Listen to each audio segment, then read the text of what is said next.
région de Québec, la vice-première ministre a été claire hier. La situation est grave à Québec.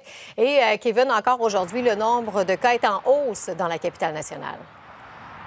Oui, Julie, c'est 135 cas additionnels dans la capitale nationale. Et vous voyez les chiffres là. On se rappelle de cette journée du 18 octobre où on avait atteint le nombre de 272 cas. Il faut dire que depuis le 20 octobre, ça n'a jamais baissé en bas des 100 cas dans la région. Et pourtant, hier, dans son point de presse, la vice-première ministre du Québec, Geneviève Guilbeault, était claire. Il y avait un certain relâchement qui se faisait ressentir ici dans la capitale nationale.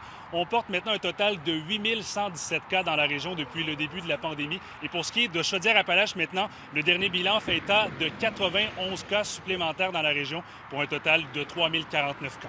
Et malgré un appel à tous pour resserrer les règles, il y a des centaines de personnes, Kevin, qui manifestent pour s'opposer aux mesures sanitaires.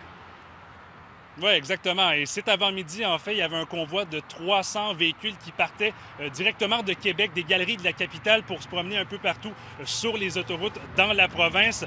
C'était la Fondation pour la défense des droits et également la liberté du peuple et aussi l'Alliance de résistance du Québec qui organisait cette manifestation dite pacifiste. Il y avait également la Sûreté du Québec qui accompagnait le convoi, mais on pouvait vraiment sentir la grogne chez les manifestants. On peut écouter quelques réactions d'ailleurs. Les mesures sanitaires, ça va faire. Là. Les chiffres gonflés avec des tests qui sont non conformes. Le PCR, on sait tous que c'est de la connerie. Là. Alors, à un moment donné, là, c'est de la fausse pandémie, puis on scrape l'économie. Comme traité comme des enfants, je trouve qu'on est brimé dans nos droits. Comment c'est la gestion de tout ça, là, mais... Où est rendue la valeur de la vie? La valeur de la vie.